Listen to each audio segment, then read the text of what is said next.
Good afternoon, everyone on the East Coast, and good morning to everyone on the West Coast. I'd like to welcome you to the Just Us Coordinating Council Speaker Series. I am your host today, Ashley First, and I serve as the Director of Business Development and Community Engagement for Breakthrough, a nonprofit that transforms the lives of incarcerated individuals in Colorado through an inside-out model of programs and services. I'm also a current member of Just Leadership USA's Leading with Conviction cohort and a proud member of the Just Us Coordinating Council as well. The JCC is the first of its kind national policy table created by and for individuals impacted by the criminal legal system. And over the course of the last year, we have built a table where everyone is welcomed and all who are invited here have a seat at the table. So this is a table where we can collectively leverage our lived experience as the expertise that it is. And it is really an honor to be here with you today on what is one of many powerful events taking place this year. So today's speaker series features representatives from the Equal Employment Opportunity Commission, the Department of Labor's Wage and Hours Division, and the Occupational Safety and Health Administration.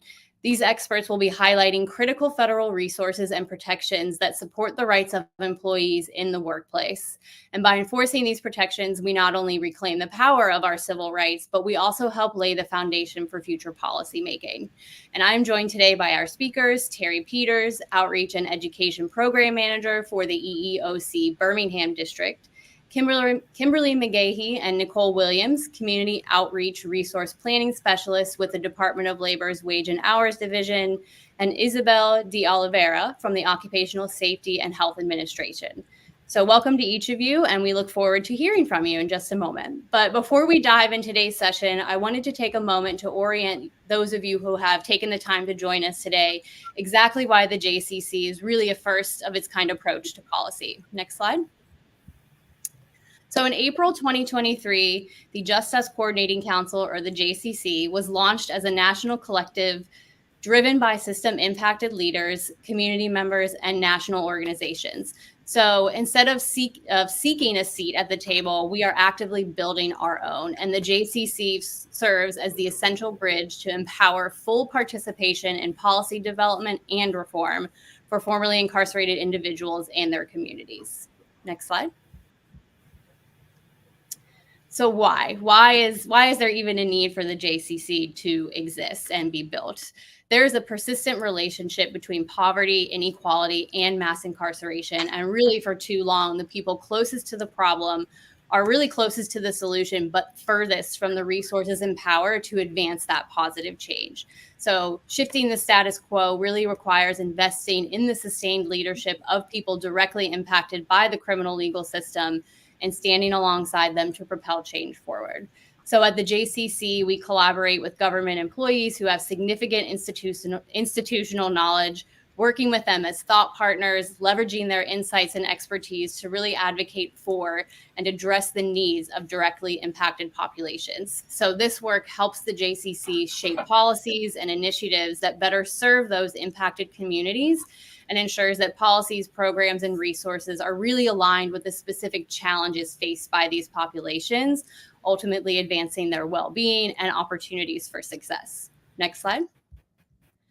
So as you can see, the JCC focuses on 5 key priorities, and these areas are really critical in addressing the systemic challenges that directly impacted individuals face. So to effectively begin repairing the harms caused by the system, the JCC is committed to developing clear pathways, expanding access, and mobilizing resources within each of these policy areas. So this involves advocating for reforms that reduce barriers to reentry, promoting fair housing and employment opportunities, improving sentencing practices, and really enhancing access to health services to ensure that comprehensive approach to justice and community reintegration. Next slide. So like I mentioned, the JCC's mission is to enhance the quality of life for justice-impacted individuals and their communities with the goal of restoring human dignity. And we achieve this by dismantling the racist policies that uphold systemic oppression and marginalization rooted in racial inequalities. And today's session, as mentioned, will be focusing on employment, which we know is one of several really critical needs during the reentry process.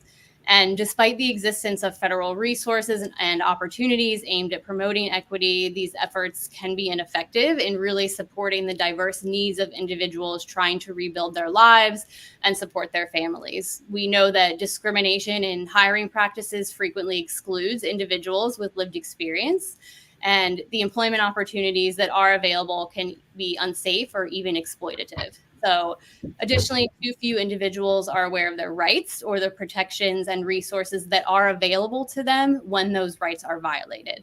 So, addressing these challenges is essential to creating a fairer, more equitable system for those seeking to successfully reintegrate into society. Next slide.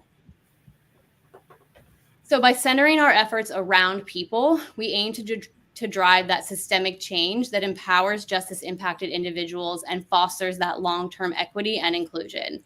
And since today's session, again, focuses on employment, we will be highlighting the policies and resources and connecting with these partners from the federal government with expertise in this area. So now, without further ado, I'd like to hand it over to our first panelist. Good afternoon, Terry. Good afternoon. Thank you, Ashley. It's a pleasure to be with everyone today. And my task for today is to give you a snapshot of your rights under the EEOC law. So I'm really happy to be here today. In case you didn't know, which a lot of people are not familiar with all the nuances of what falls under the EEOC. And we're going to try to dissect that for you today and provide you with a better understanding. The EEOC, which stands for the United States Equal Employment Opportunity Commission, is a part of a reentry council. This council has been assembled by the U.S. Attorney's Office, and it's a cabinet of interagency reentry agencies who have this component in their laws to support federal government efforts to assist returning citizens through outreach and education of the federal law, and they are aimed to assist with the benefits of your reentry. Next slide, please. So the Equal Employment Opportunity Commission has a vision, and our vision is a respectful and inclusive workplace with equal opportunity for everyone that works or is attempting to work. Also, our mission is to prevent and remedy unlawful employment discrimination in the workplace. Next slide, please. My time. Okay, so the laws enforced by the EEOC, as you can see here, we enforce Title VII of the Civil Rights Act of 1964. Under Title VII, you have protections that protect race, color, sex, male, female, national origin, religion, pregnancy protections. We also now have LGBTQ or transgender status protections and sexual orientation. Also, retaliation and anti-harassment laws fall under Title VII. You have the Equal Pay Act, which stands for equal pay for equal work. Primarily, women would file under the Equal Pay, but the Equal Pay Act has protections for men and women.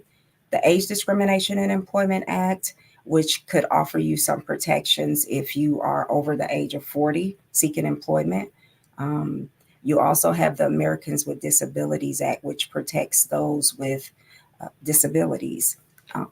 And finally, you have the Genetic Information Non-Discrimination Act.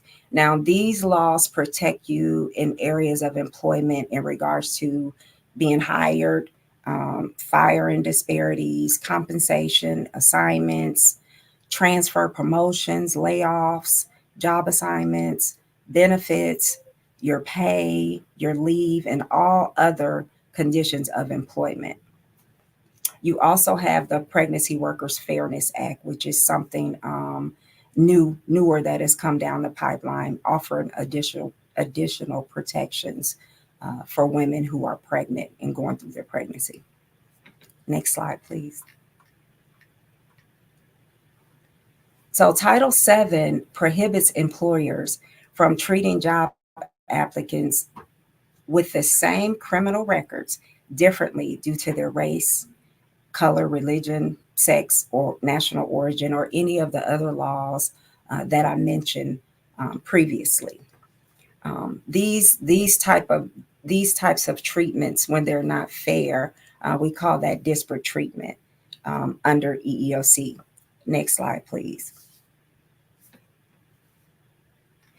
When you have a disparity in treatment, it can include things like biased statements during the application process, inconsistencies in requesting criminal records, which might mean, for this group, they're requested certain records, and other groups may not be required to submit those same records. Typically, the difference between the two groups might be race, possibly sex, but typically what we see in EEOC is race, Black and white, and the disparity typically falls with the Black employees or applicants. You'll see comparative treatment, employment testing that is unfair. You might see statistical data which puts a heavier weight on your criminal history as opposed to some others, as I mentioned, which would typically be of a different race than you. Next slide, please. A job-related business necessity. A company is allowed to use criminal records and employment decisions when it can show that it's related to the nature of the work that you will be doing. And we'll kind of dive deeper into that a bit. The burden is on the company to show that the use of criminal records bears a demonstrable relationship to successful job performance of the job it is used for, and measure the person for the job and not the person in abstract. And that speaks to the case Griggs versus Duke Power Company, which is how this all originated. That's an old case. The case was came about back in 1971, hence the wording when I kind of read a bit about the case, because I think it's important to share. Negro employees, yes, Negro employees, that's how old this was, at Respondent's generating plant, which Respondent would be the company's generating plant, brought this action against this company, which would be Duke Power. They brought it under Title VII, and they challenged the company's requirements of a high school diploma or passing an intelligence test as a condition of employment in or to transfer to other jobs in the plant.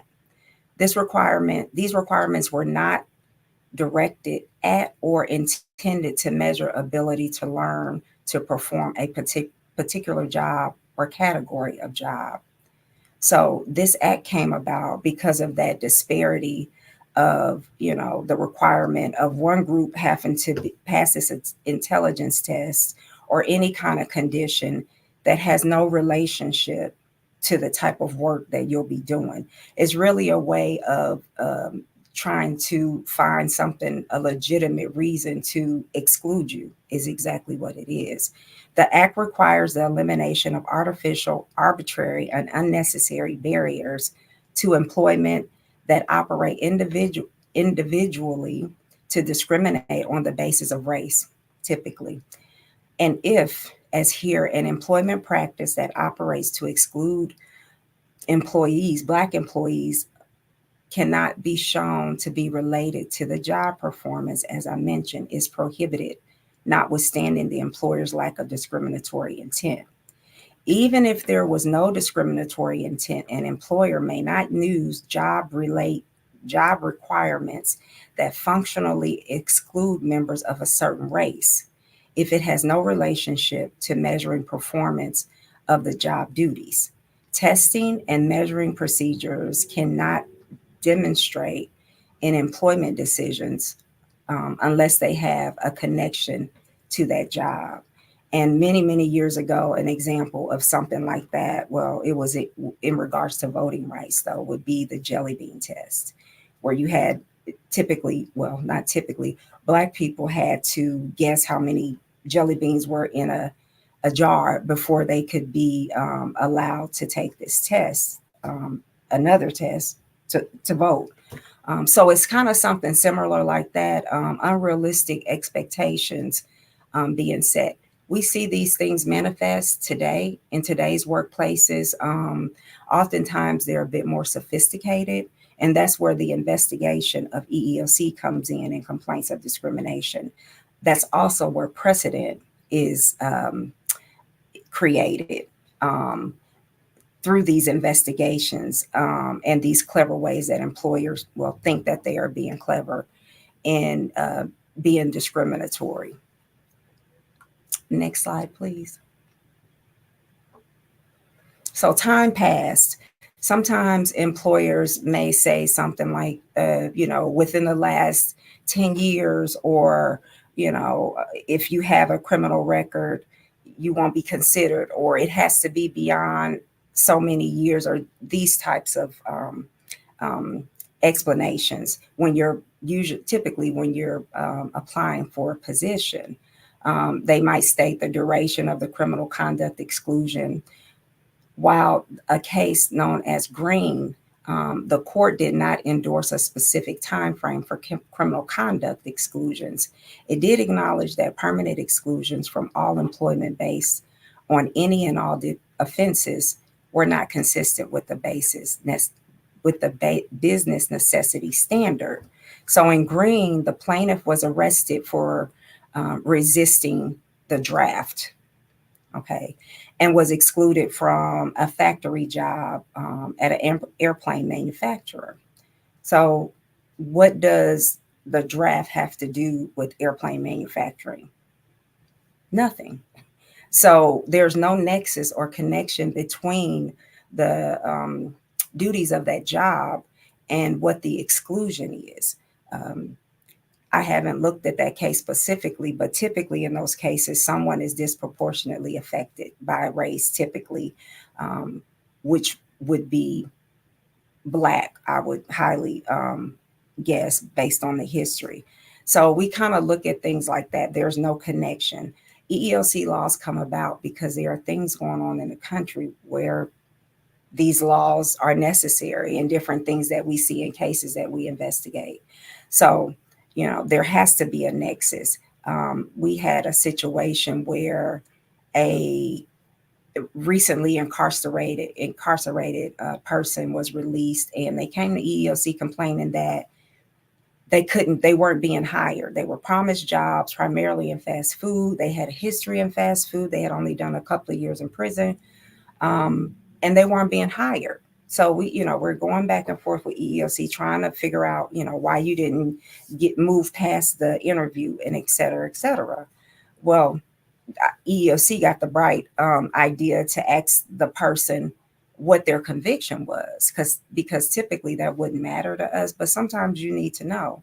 So come to find out, this person had spent time in prison. The reason they went to prison is because they had robbed their recent employer, who was McDonald's. So, and that's where they were trying to get hired, not at the same McDonald's, but I'm sure that word got around. So a lot of times, sometimes there are connections, and employers need to make sure that there is a connection as to why a person is either being tested or why they're being excluded. And there should not be a disparity or a difference of treatment between races when doing so. There are some exceptions, though, federally. The federal law requires that individuals convicted of crime, for instance, in the past 10 years, maybe cannot work in secure areas like airports or different areas like that. So, maybe in the school, maybe depending on what your crime is. So there could be federal exceptions, and employers, of course, have to abide by this for fear, of reprisal from federal government, and they don't want that. But those would probably be the only exceptions to something like that. Next slide, please. And so, again, the nature of the job should be the reason why you are or not hired, is that you don't fit those qualifications, or you are unable to perform that job. So just make sure that if you are seeking employment and you are denied, and the reason for your denial, is considered legitimate, when in doubt, reach out to EEOC. Even if you are employed and you're not moving around or being promoted, or you're being given unfavorable jobs or positions, versus someone of a different race. Typically, sometimes sex can be involved as well. But if you feel that that's the case, you are also encouraged to put your employer on notice, to try to go through their process. And if that's unsuccessful, you should reach out to your local EEOC office. Next slide, please. Again, the exceptions that I mentioned a few minutes ago would include, which were federal exceptions, would include airports or some law enforcement positions where your background or your felony typically would prevent you from, being able to be hired there. And be sure to know, is that forever, or is that for a certain period? Or if I had some type of something on my record when I was a child, does that count? Some things fall off. I actually have a relative who's incarcerated for the 3 strikes rule, but one of his strikes was when he was a minor. So, if it works out for him, he would typically only have 2 things on his record and not have to count that third one. So, you have to make sure that you are familiar with the process, and that you do your part in making sure and trying to get those things off of your record, or asking the employer to provide clarity, so that you'll know whether or not you should be included or in fact excluded. Next slide. So our laws protect not only employees. So if you are an employee, if you are a temporary employee, you also have protections. You also have protections against if you're working through a temp agency, they have to abide by these rules as well. So just know that.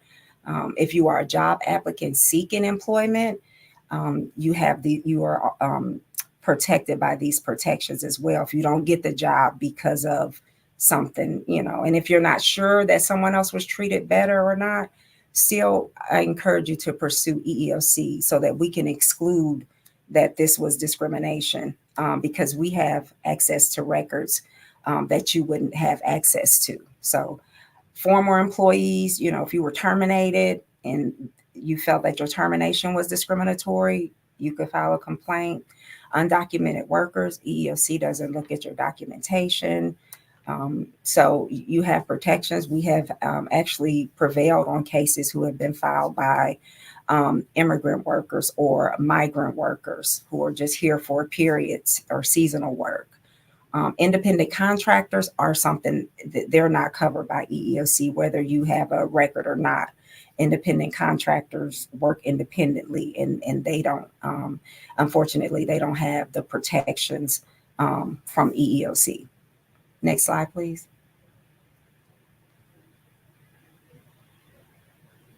Who can file a complaint with EEOC? Again, individuals or organizations on behalf of others, a third party. For instance, sometime maybe your local organization, whether it's an NAACP, a immigrants' rights organization, a women's rights organization, they can file complaints on behalf of people or behalf of affected groups. So, that's an alternative. If you know community people who advocate for things like this, you might want to be in contact with them too. They could probably provide you some really great information. The EEOC district director sometimes may pursue a complaint, and sometimes the EEOC commissioner may pursue complaints. And if we see something happening across the country by an employer, who has locations nationwide, that would be an instance of a commissioner's charge.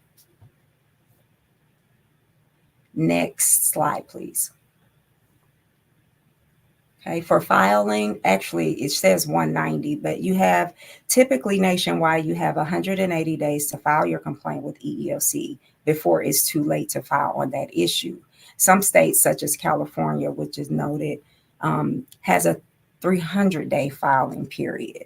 So, You want to make sure that you are familiar with EEOC laws are nationwide, but sometimes you have state and local laws or who have EEO type agencies who also provide protections, which will extend that filing period. So just be familiar with the state that you're in. You can just look up EEO, your local EEO laws for your state.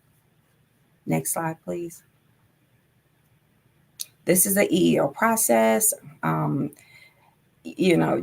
I know we're running short on time, but it could, if you file a complaint with EEOC, it's liable to go in many directions for, a favorable outcome is the hope. And a favorable outcome could be agreeing to some terms with the company. Sometimes it could be monetary, depending on what happened to you, maybe reinstatement. We base our investigations on evidence. So, we pull records, any evidence that you submit, that's how we do our investigation. And this is the route. You can go to mediation, investigation, possibly legal, in hopes of getting some relief. Next slide, please. So this is a QR code that you can scan right now on how to file a complaint with EEOC, or it'll take you to that page and you can navigate throughout our website, which is very, very informative and is it's updated consistently. So it's really a great source of information, and that would be EEOC.gov. Next slide. Again, EEOC.gov for any information on all things EEOC, including our outreach and education. If you have groups that you would like EEOC to speak to, that you are affiliated with, we'd be happy to speak to your groups and let them know what their rights are as well under EEOC law. Next slide, please. Oh, and that's my time. Did we have questions? Thank you so much, Terry. That was really, really, really informative. And I also want to thank you for sharing about your family member that has been incarcerated and for being vulnerable. We know that 1 in 3 Americans has a criminal record. So, you sharing that just really highlighted that it's, the impact a criminal record can have. So thank you again. We do have a couple of questions. One of the questions I was thinking of, what are some of the most common complaints you have received, particularly from, of course, justice impacted individuals? I know, for example, in some of the work that I've done with Fair Chance Hiring and our organization has done, some of our employer partners will say as well, we're open to fair chance hiring, but no violent crimes. Or, we'll hire you pending a background check. The background check comes back 2 weeks later, and then they let go because of a violent crime or a sexual offense. So that kind of ties in with the question, what are some of those common complaints that you receive? Right. Yeah, that's a great, and you're welcome. I think that as far as common complaints, we look at statistics, if that says anything. And statistics will tell us how charges were filed, what they were filed under, and that's how we determine maybe what's common. Now, personally, some of the things that I may have heard, they're all over the spectrum. But I can tell you this, that the most filed charge of discrimination throughout the forever course of time would be race Black. Title VII was founded based on race Black protections in 1964, which was during the Civil Rights Movement. But statistically, we see those numbers being consistent annually. And then second to that would be retaliation, which retaliation is your employer getting back at you or treating you unfavorably because you pursued a complaint of discrimination, or you participated in a complaint of discrimination. But just to give you an idea, for instance, in 2023, which we don't have 2024 numbers, our year actually ends this month. So for fiscal year 2023, 33.9% of charges were race. Yes, 33.9% of charges filed were race. 45% of charges filed were retaliation. Now you have to look at, sometimes there are intersections. So you can file race and retaliation and disability and all those types of things. So as far as common complaints, we would probably go to the statistics to tell you what cases are the most filed cases. And that's probably how we would define common. Okay. Where can people find, are those statistics publicly available? Can they find them on the EEOC's website? Okay. Wonderful. Yes, EEOC.gov will take you. We are part of the Sunshine Act, which says that we have to have full transparency. So to a degree, if you file a complaint, that's confidential. But employers are required to submit their EEO1 reports, which is all their statistical data, how many women, what ages, all these different things that we ask for. We also look at the complaints that are filed across the country, and we compile our annual data reports, and that information is public information on our website. Okay, wonderful. Also, for those watching, I know, Terry, you mentioned the 3 green factors. I think that's also commonly referred to as the nature test. I know I've used that language with employers, the nature of the crime, the amount of time has passed, and then the nature of the role, just to clarify that for some people as well. Mm-hmm. Another question is, are there alternative options to enforce these rights at the local level? And if so, where should people, go to enforce these rights? Where should our viewers really begin to find that information? Right. As much as employers have a responsibility, I also say that we have, as employees, potential employees, we also have a responsibility. And the responsibility is to seek out your rights, reach out to local advocacy groups, which, like we're doing, we partner with them, and we want to try to, spread the word, cast the net as wide as possible to let people know what their rights are in all these areas. So locally, you will have possibly a local state and local agency that deals with EEO like we do. You should seek that out. You also, as alternatives, might consider a mediation program with the EEOC. You want to see what your internal policy is for your employer and see if there are any possibilities going that route. Sometimes that works out well. We do settlements with EEOC and conciliations also to try to work things out in lieu of going through the whole investigative process. So, consider all your options and, determine which one will work best for your situation. Perfect. Wonderful. Thank you so much.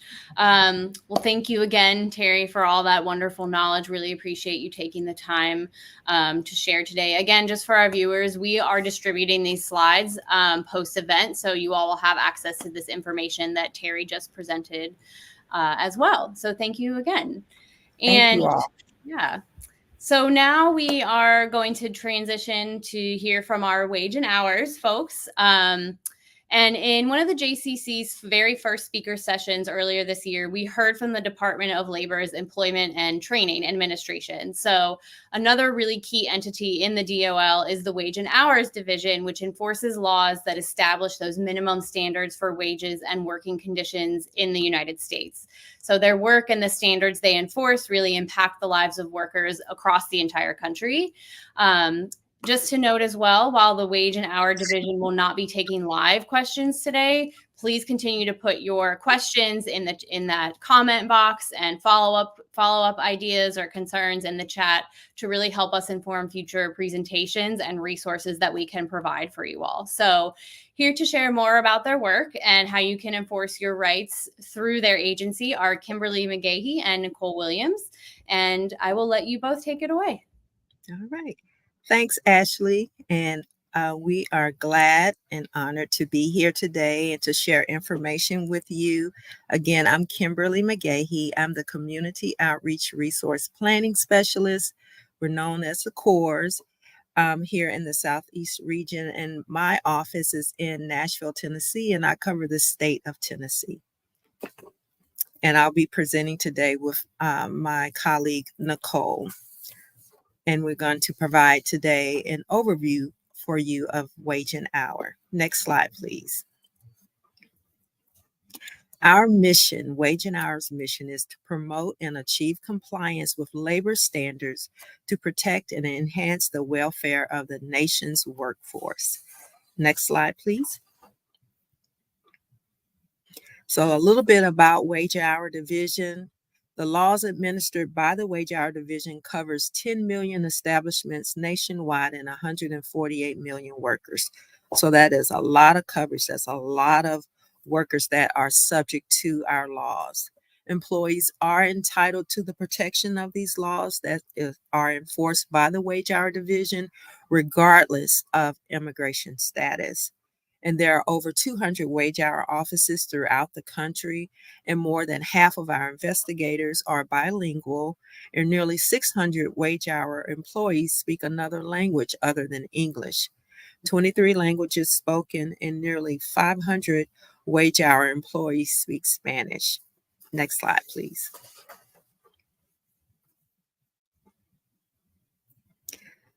So the laws that we enforce, and you'll find that in your individual states may be different, but the Fair Labor Standards Act, the Family Medical Leave Act, the Davis-Bacon and related acts, the Temporary Worker Programs, Service Contract Act, Employee Polygraph Protection Act, the wage garnishment provisions of the Consumer Credit Protection. For example, and when I was stating that some states may be different from the federal laws, Arizona and Tennessee is silent regarding overtime regulations. Therefore, wage hour is the default in this case. In addition, wage hour can enforce the higher rate of promised wage when the employee works overtime in that work week. So as a reminder to always go with the law that promotes the most protection. Next slide, please. So how can we help? How can Wage and Hour help? What do we help with? The payment of minimum wages and overtime, standards for youth employment, job protections for time taken for the birth of a child or caring for a sick family member, housing and transportation standards for farm workers, also paying of prevailing wage rates for those federally funded construction projects and service contract work, and standards for hiring and paying workers temporarily in the U.S. under the visas of the H-2A, H-1B, and H-2B. Next slide. So how do we achieve compliance? Well, through enforcement of our regulations, through investigations, outreach to workers, as what we're doing today, education for employers, partnerships, and the media. Next slide, please. Wage and Hour accepts complaints from former employees or current employees, third parties, competitors, etc. We also do directed work based on the needs. So regardless of the reason, we conduct the investigations in the same manner. There is no difference. Next slide, please. Examples of issues related to low wages are minimum wage violations as a result of illegal deductions such as meal deductions, business material breakages, uniform costs. Examples of issues related to working off the clock, work completed before clocking in or after clocking out, sometimes called pre and post shift work. Specific examples included unpaid roll call time, unpaid shift report time, unpaid setup and cleanup time. Another example is unpaid travel time between the work sites. This can be of particular concern involving visiting like home care, professionals, cleaning services, home repair and construction, and other professions that require travel in the course of the day's work. Next slide, please.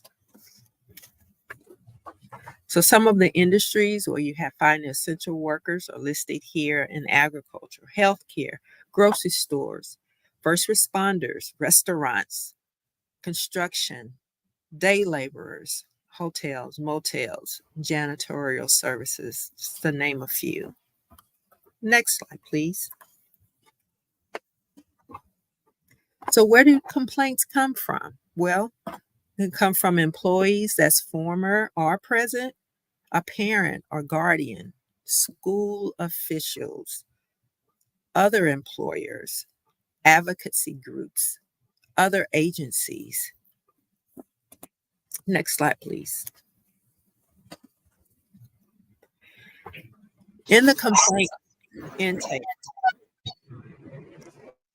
management reviews potential complaints and determines whether to accept or decline. If accepted, an investigator will contact the complainant for further details and will communicate with the complainant throughout the investigation. Wage hour division is a neutral fact finder. We do not represent the employer nor the employee. We seek payment of back wages for employees who have not been paid as regulations required.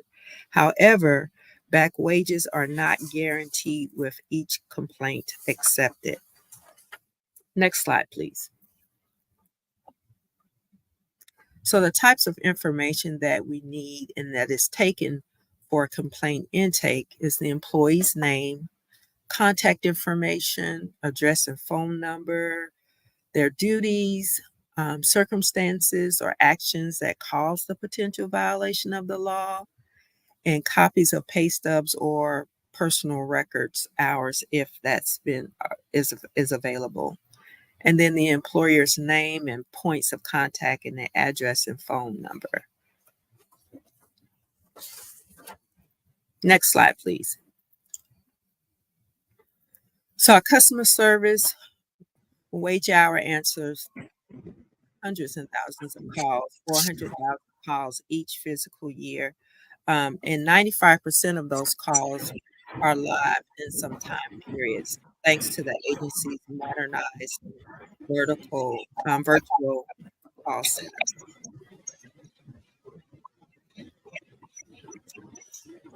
And if that's sound, I will now turn it over to my colleague, Nicole Williams. Hi, thanks, Kimberly. And to just continue the presentation, there is typically an investigation process, and this is where the wage hour investigator goes out to conduct an initial conference with the employer. The wage hour investigator will tour the establishment, do lots of fact finding. They will interview employees to get their side of the story. They will review the records because typically the records are the employers, and so that's the employer's side is actually their records. The investigator would determine compliance and then schedule a final conference with the employer to discuss the findings. Wage hour is a neutral fact finder, and we do not represent either the employer or the employee. We do not guarantee back wages, but thrive to make the employee whole. We also educate and inform employers to ensure compliance moving forward. Next slide. Okay.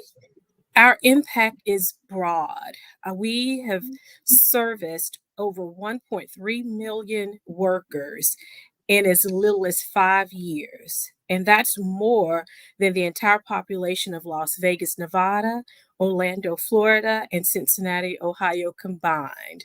We have provided over 1.4 billion in back wages to employees in the last 5 years. So that is really something that the Wage and Hour Division is very proud of. Next slide, please. Okay, and we promote education and outreach. That is what my position does and Kimberly's position is. We help workers understand their rights and responsibilities, as well as promote voluntary compliance with employers. Next slide. Okay, the Wage and Hour Division has our position, which is a community outreach and resource planning specialist. Our position is basically to enhance the agency's overall effectiveness by leveraging limited resources to maximize impact and create lasting compliance changes in the community. Corps often speak languages in addition to English or have access to staff or services that do. Corps are available in each district office across the country to assist you. Next slide. Our website has Corps contact information, and you can just visit www.dol.gov to get more information on who to contact in your state. Next slide. Okay. Wage and Hour is committed to working with stakeholders to ensure the rights of all workers under the law are enforced. And we do this through collaborations and consultations.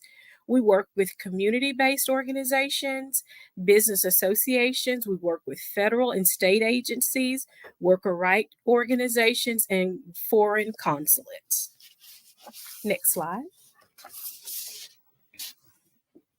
Okay. And we are always available for presentations, seminars, trainings, virtually or in person. We are also represented on all social media outlets and public service announcements on radio and television. We offer multi-stakeholder group participation. We partner all the time with our local, state, and federal partners. We are very involved, in our community, and we, want to continue being a great part and a great resource to help the laborers in the United States. Next slide. So for more information, you can visit our homepage, our worker portal, and also our employer portal. And they're listed and they'll be distributed to you in the slides that you'll receive at the end of this presentation. Next slide. Same here, you can contact us by visiting www.dol.gov, or you can contact us by phone at 866-487-9243. Next slide. And this is just our disclaimer that this presentation is intended as general information only and does not carry the force of legal opinion. So we hope that concludes our presentation, Wage Hour Division. We hope we've shared something that was helpful to you today. And if there are any questions, we'll be glad to answer those, or not, maybe. Ashley? Ashley, back to Ashley.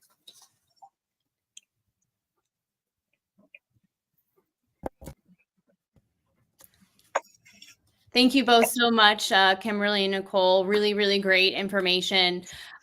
Just as a note again for our viewers, like they mentioned, we will be sending this presentation out, and many of these links will also be loaded on the JCC website for people to be able to reference as well. So make sure you visit that for more information too. I think I'm actually going to pose the similar questions as I did to the EEOC, but within each of the areas that you all are providing enforcement, what are some of the most common complaints that you all are receiving?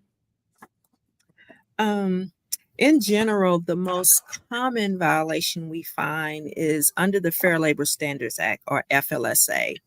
And what we find a lot with that and include paying overtime at straight time rates. We see a lot of that. Artificially labeling payments as per diem in the payroll is what we see sometimes. Failing to pay pre and post shift hours when workers are working before and after, then employers are only paying, when they're clocked in, but work is being performed pre and post. Failing to pay for all hours worked. failing to pay for travel time in between the jobs during the workday, paying workers day rates or piece rates regardless to the number of hours they worked in the work week. And that a lot of times will result in an overtime violation. And then there's just record keeping violations.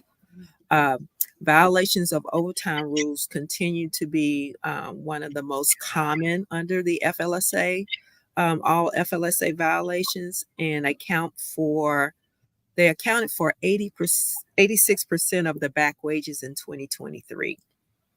And since January 2021, the Wage and Hour Division has recovered more than $438 million for over 390,000 workers who were not paid overtime wages that they earned.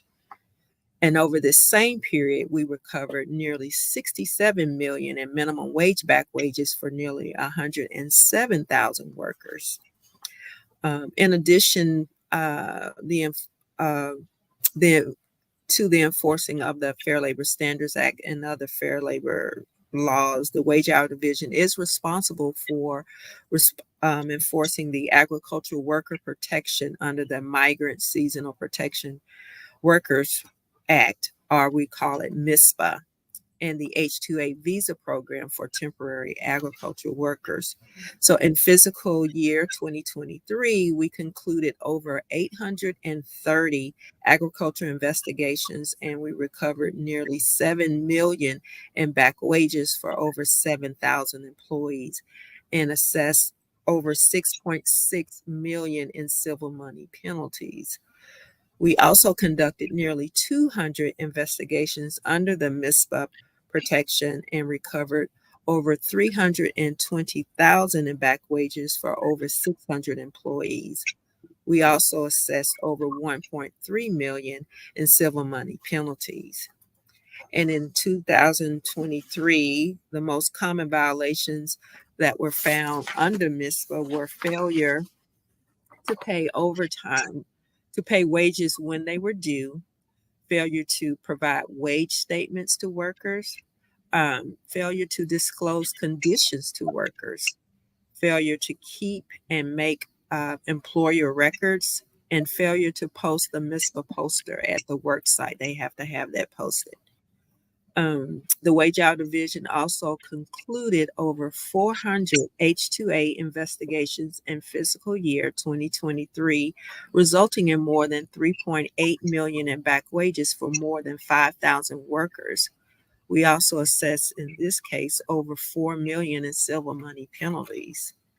So in 2023, the most common H-2A violations leading to debarment ranked most to least common included failure to pay the required wage rate, failure to provide inbound and outbound transportation and subsistence, charging prohibited recruitment and visa fees, we find, preferential treatment of non-immigrant workers over U.S. workers, or failure to recruit U.S. workers, employment of non-immigrant workers outside the area of intended employment and or outside the disclosed occupations, and retaliation or impeding an investigation.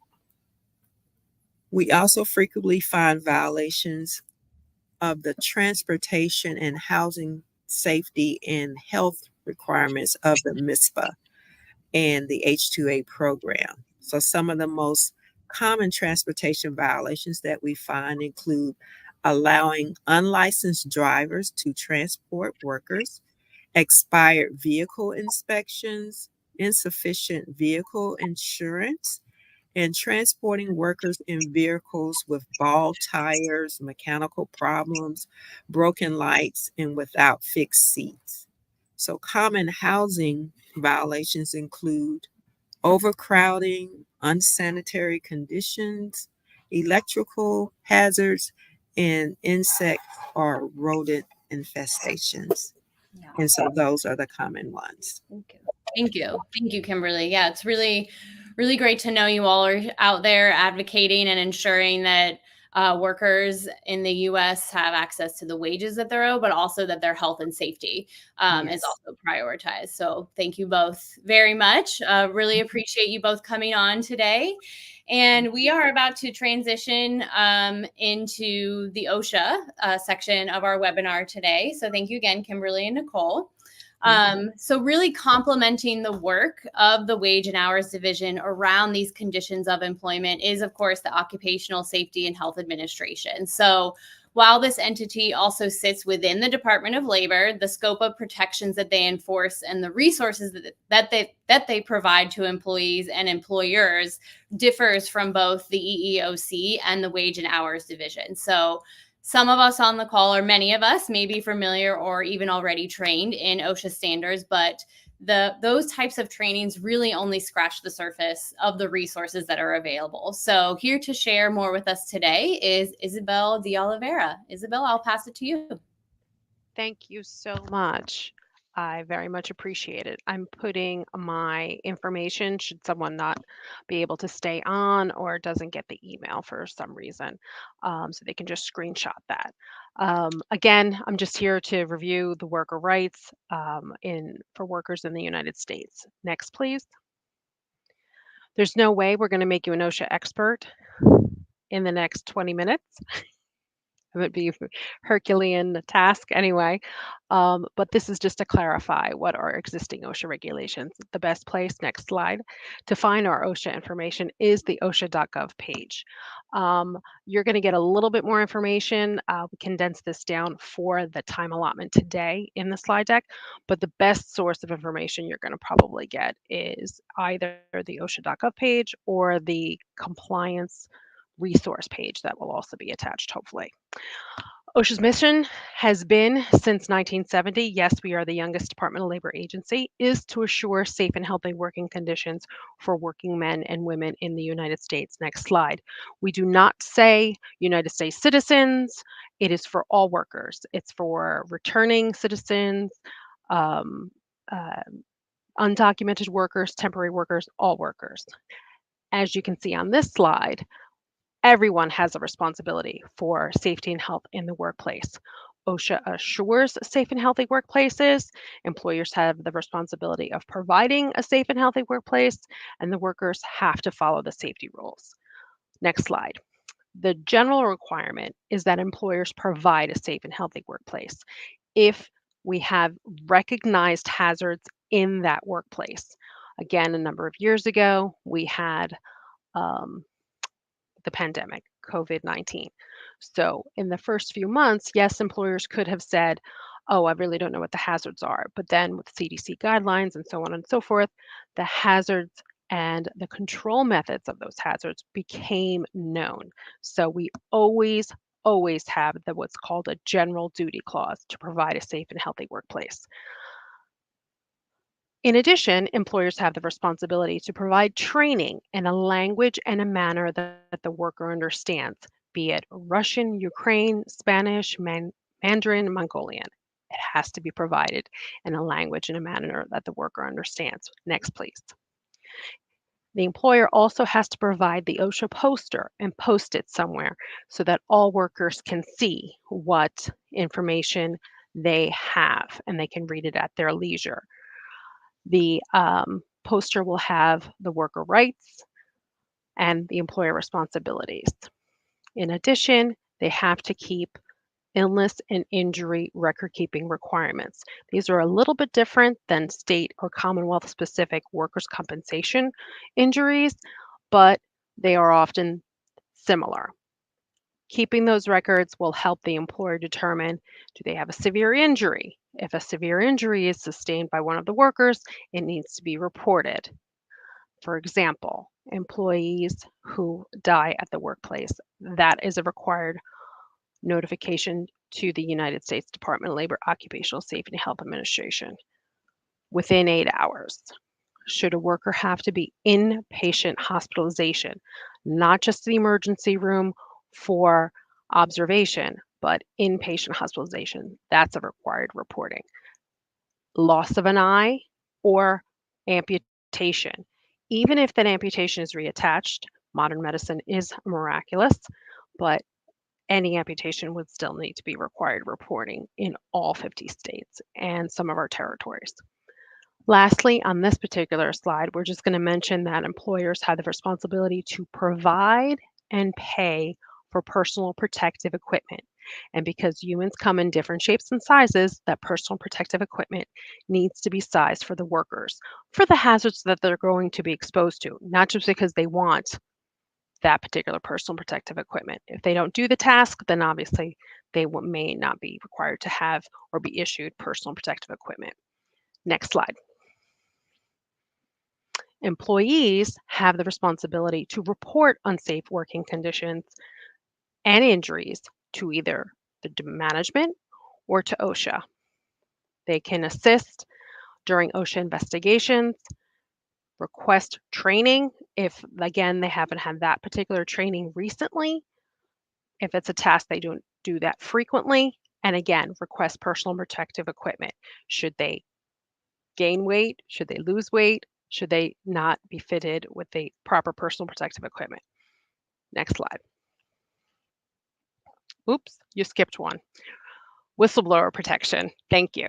Very, very important. As you have heard from other agencies, each agency sort of has protections about discrimination at different stages. Unfortunately, when OSHA was enacted in 1970, this 30-date statute of limitation was enacted for safety and health reporting and then discrimination.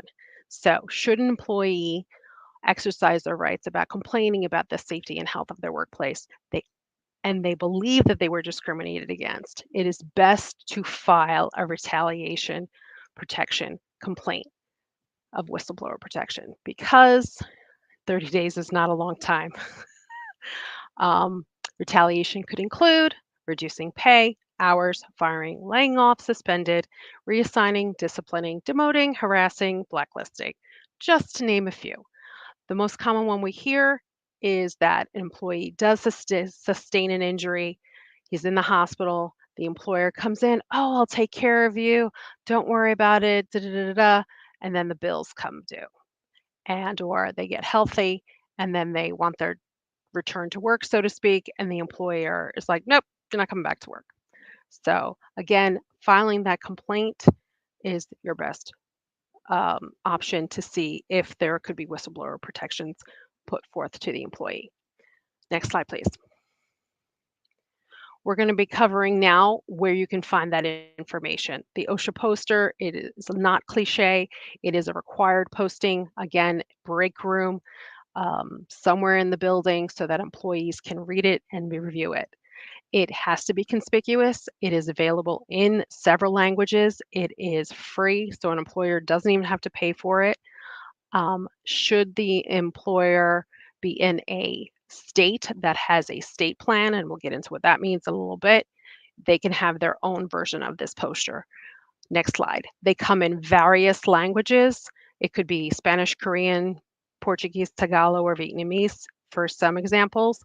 This is where you can find it. And again, if you've never taken the time to read it, it is good reading. It's a little dry reading, but it is very important reading because, again, worker rights and responsibilities are on there as well. Next slide. OSHA has what's called a balanced approach. Basically, we're going to be covering a lot of the enforcement elements today, but please know that we also have free services of outreach and consultation. Consultation is if an employer puts forth a new small business and wants to have a free audit done by a separate division. It's usually run with grant money through the state agencies or sometimes education institutions of a particular state. For example, here in Pennsylvania, it's the Indiana University of Pennsylvania that has consultation services for small employers. You can say, could you please come in and help me develop my hazardous communication plan? Or can you help me make sure my business plan addresses the safety and health requirements I'm going to need as my manufacturing facility puts in new process lines? And compliance assistance, which is what we're doing here today. It's for mostly public stakeholders and other associations. Next slide. So we have come a long way Since 1970, we're at 38 workers per day. We're being, unfortunately, dying at work. We're now at about approximately 15, as per our Bureau of Labor Statistics CFOI data sourcing, which still puts us at 5,486 workers dying at work just from earning a paycheck. And no worker should have to lose their life for wanting to earn a paycheck. Next slide. We don't do that alone. We definitely have partners and stakeholders that have helped us reduce that number of fatalities, but we still have a little bit ways to go. And by sharing the information, worker centers, as well as unions and other advocacy groups have really helped us reduce that number down. Here is the map of the United States. Again, best way to get to it, I'm going to put it in the chat, pardon me, in the comment once I get to the Q&A, multitasking, so that you can see if your state is a state plan state. Some of the states are just for private employers. Some have it for 22 states are private sector and public and local workers. 7 state plans only cover the state and county and city government workers. They're at minimum as effective as federal OSHA, but some states have been more proactive. For example, Maryland and Virginia, we're seeing a trend in tree care, and they put forth regulations in that industry specifically. Unfortunately, federally, we still do not have a tree care regulation. This map will also help you on the right side. You can see how to get to the consultation office, the state plans office. Again, it links you right to the worker complaint page and then the OSHA National Directory. We have recently named our regional offices and realigned our regional offices. The realignment has now made the regions to be identified by their regional office name. Instead of Region 1, it is now Region Boston. I work in Region 3, but we're now in Philadelphia regional office. And now we have a Binghamton office in this Gulf Coast Central area. Next slide, please. This slide will show you a little bit more in the blue and light areas as to which are the state plan states. As you can see, the West Coast is very much emphasis on state plan states, so that is now Region San Francisco. Next slide, please.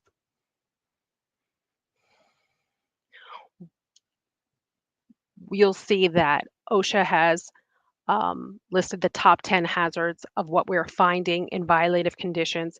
Fiscal year 23 ended in September 30, and we'll start October 1st, fiscal year 25. But unfortunately, gravity is not going anywhere, and fall protections and general requirements has been the #1 citation for many, many years, better part of 12 years. What you can also see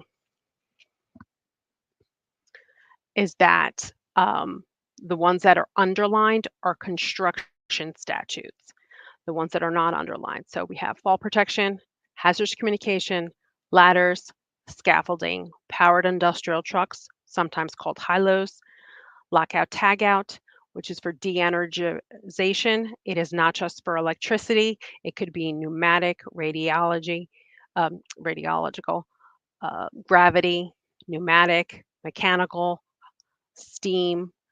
There's a lot of forms of energy that unfortunately can hurt workers if, one, they've never been trained on it, two, the piece of equipment or energy source has not been tested to see if it has been discharged from that energy.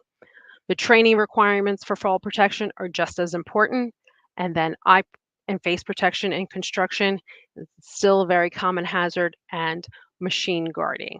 These will likely change a little bit for fiscal year 24, but I see them as being substantially similar. I highlight these so that you can see if you're going to be working in a different industry than what you were used to before, these would be things that you want to pay particular attention to, because right along with being our top violations, they are very dangerous and can be found in many workplaces. Next slide, please. For each violative condition, an employer would say, oh, what's the problem with just having a violative condition? It gets very expensive to be non-compliant with the OSHA regulations. Each serious violation could be over $16,000. If the employer has direct knowledge or willfully violates it, or unfortunately repeatedly finding these same hazards, it could be upwards of $161,000 per violation. If an employer chooses to falsify records and say that, yes, I corrected it, but in fact they failed to abate a hazard, it's $16,000 per day. And again, the employees have now known that we've been in there. We've had a required posting, a notification of the violative conditions or the ticket that we issue to the employer. And so they become the eyes and ears, and they will let us know if the employer fails to correct. Next slide, please. I list these emphasis programs because we do not have a warehouse standard. We do not have a heat standard, but we do have emphasis programs. And these relate back to other regulations, the sanitation, working conditions, water rest shade, general requirements of the general duty clause again. Warehousing, you're going to find those powered industrial trucks, electrical hazards. Ladders used in general industry. So there are means to cite things in these industries, but know that even though we don't have a standard, sometimes we do have other means of citing employers. Next slide. Temporary workers. Again, when we were brainstorming about what topics to cover, this came up because it could very well be that returning citizens are going to be part of that 13 million temporary and contract employees that are hired by staffing agencies over the course of a year. Again, temporary workers are treated just like regular employees. Next slide. And so we have had an initiative with the staffing agency to bring awareness that both host employers and staffing agencies have roles to complying with workplace safety and health. Shared control over the worker means shared responsibility of the worker. Both each have responsibility. The host employer has the requirement of providing site-specific training, whereas the staffing agency may just be responsible for general safety requirements. The other thing we see on occasion, for example, is powered industrial trucks. Have you ever driven a powered industrial truck? You know, a walk behind, a sit stand, an electric, a propane.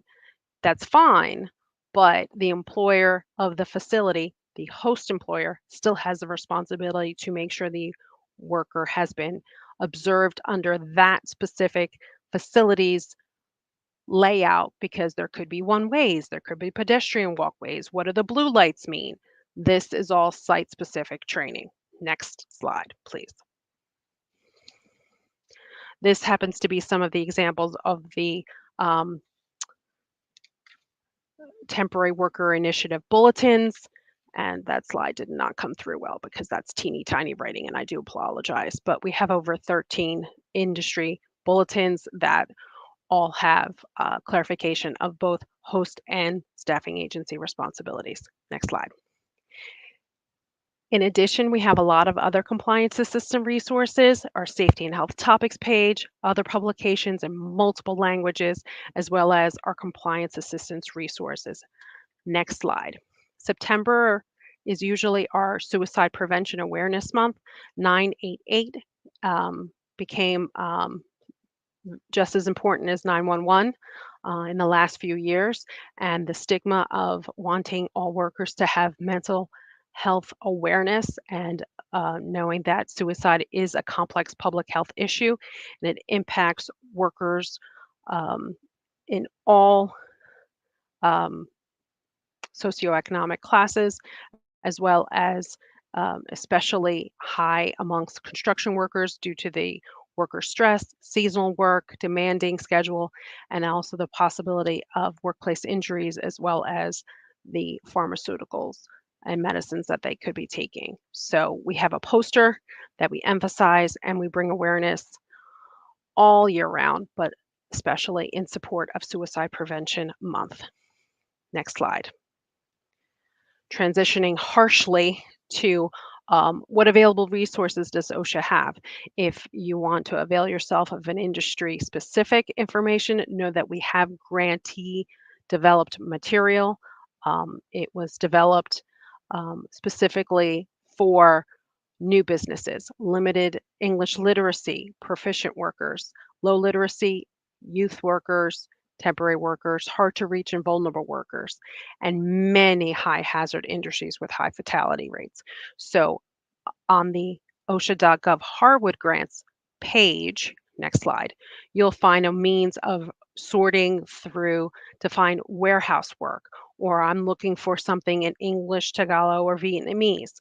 So different topics, but very searchable, either through a topic or a language, or developed by a certain grantee. Next slide. For example, unsafe practices. We were finding that powered industrial trucks were being operated by youth under the age of 18. So working with our sister agency, Wage and Hour, we developed that little sticker on the right that's yellow, orange, a little bit red, of no operators under the age of 18. And then Spanish being the second most popular language, we did it in both languages in one sticker slide. And again, it also was a highlight on that webpage of the youth rules page. Infographic wise, again, workers are like, well, what does it mean? I'm not supposed to be working off of a pallet. Well, this is the type of work that is unsafe and you should not be doing, be it as a worker or truthfully, even as a customer of a store. You should not be going onto the second rack of a pallet. Next slide. Again, we have a lot of heat information. We recognize that we're currently in the promulgating a new standard for heat illness prevention, both indoors and outdoors. We have a heat illness resource page and a heat illness prevention page. It can get a little confusing. And this happens to be the heat illness prevention page screenshot. And again, we wanted to share a lot of information for both employers and workers, and finding publications and resources on that page. Next slide. Social media, OSHA has done an exceptional job, in my opinion, of having Facebook, Twitter, X, Instagram. We have some reels, some worker stories. Getting migrant workers was the one that I noticed just earlier this week, because we were coming out of Labor Rights Week in late August. And then we have the YouTube channel. It has all of the OSHA highlighted videos. And then we also have our LinkedIn page that associates back with the United States Department of Labor, our cabinet level page. Next slide.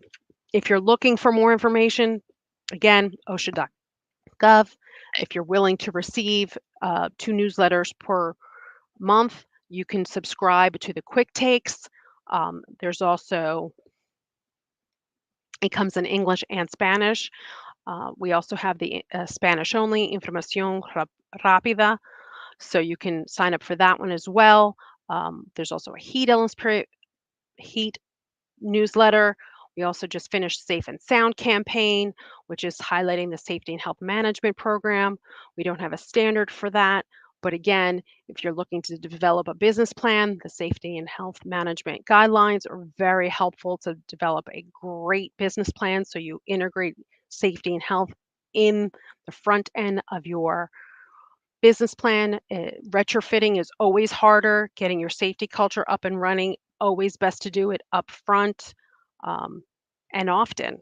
so that you refresh it and it's always on the mind of your workers to work safely. Next slide.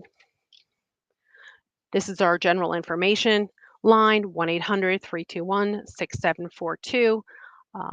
That is staffed 24/7, English, Spanish. We are also integrating voice recognition so that if you do not speak one of those two languages, that you can be routed to a translation service so that we can service you as best we can in real time, with sort of a like instant translation method. But again, we're trying to use the resources and language access as best we can to get workers the information they need. We ask that you be a little bit patient with us because we do know some things don't always translate easily. Again, being bi and trilingual, I happen to know that safety hat does not always translate to hard hat. Next slide. My information is there again, and I'll leave you with one more slide that as a worker, you have a right to a safe and healthy workplace. You have a right to receive the tools and equipment you need to do your job safely. Again, training in a language in a manner that you understand. If you think your job is unsafe, please reach out to OSHA. It's always best to reach out before the accident happens because no worker should have to be injured or killed for a paycheck. Thank you.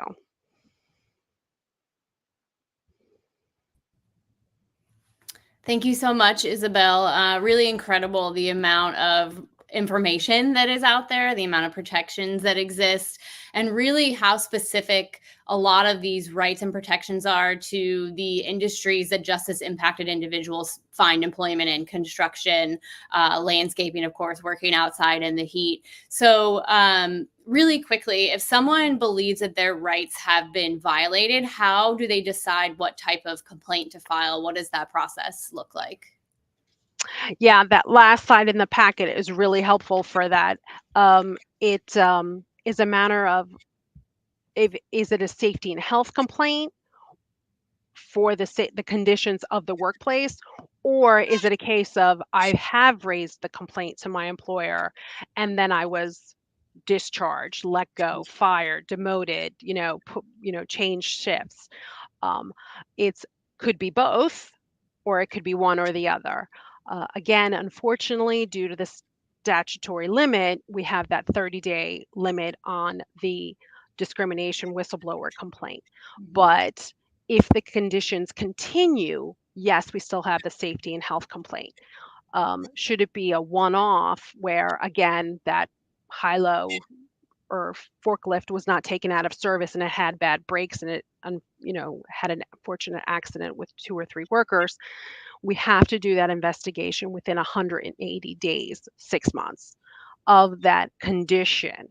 But if the worker or the returning citizen or even the worker advocacy group knows that the conditions still continue, like the employer, and again, I actually got this complaint earlier today, that the conditions continue, we can still take that complaint if you're not a current employee. Wonderful. Wonderful. Thank you. Thank you again, Isabel. Really appreciate you taking the time to be here with us today. Again, everyone will receive all this information via email after. So we are actually just about to end this wonderful session today. So just as we, draw our time to a close, thank you again to all of our incredible guests who took the time to be here with us today. I really feel confident that everything that was shared here today will lead to a deeper understanding for everyone who attended. And really, one of the key goals from today's session is to highlight the importance of using all of these incredible resources that are available today to both protect and enforce our rights as workers. And we also have to recognize that these rights can't be changes can't happen if complaints aren't filed. And we know that bringing awareness to an issue is really what can cause change to start to happen. So again, all these resources will be distributed via email and be available on the Just Leadership's website.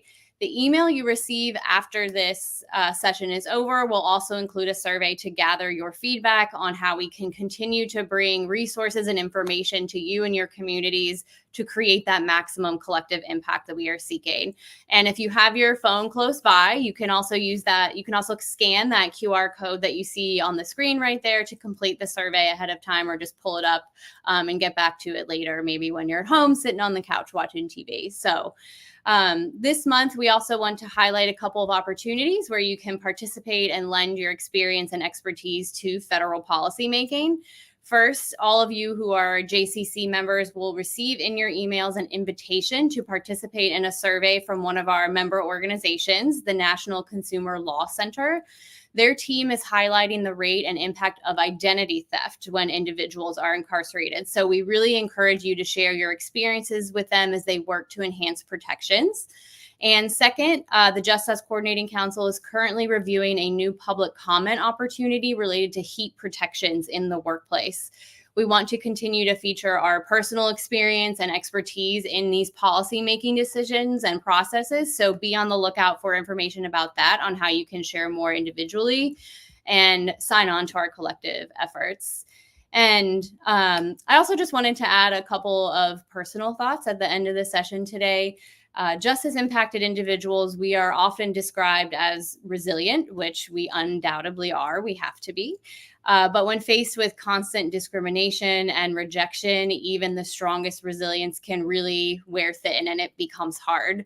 And overcoming adversity takes time, but for many people in the community, time is not a luxury we can really afford. So that's why change really needs to happen now. And we must ensure that those who have served their time are given the opportunity to come home, rebuild their lives, and thrive without facing these relentless and lifelong barriers that currently exist. So I know personally, after I was released from prison, finding employment was really an uphill battle, despite being more than qualified for the positions I was applying to and really ready to get back to work. I was constantly facing rejection.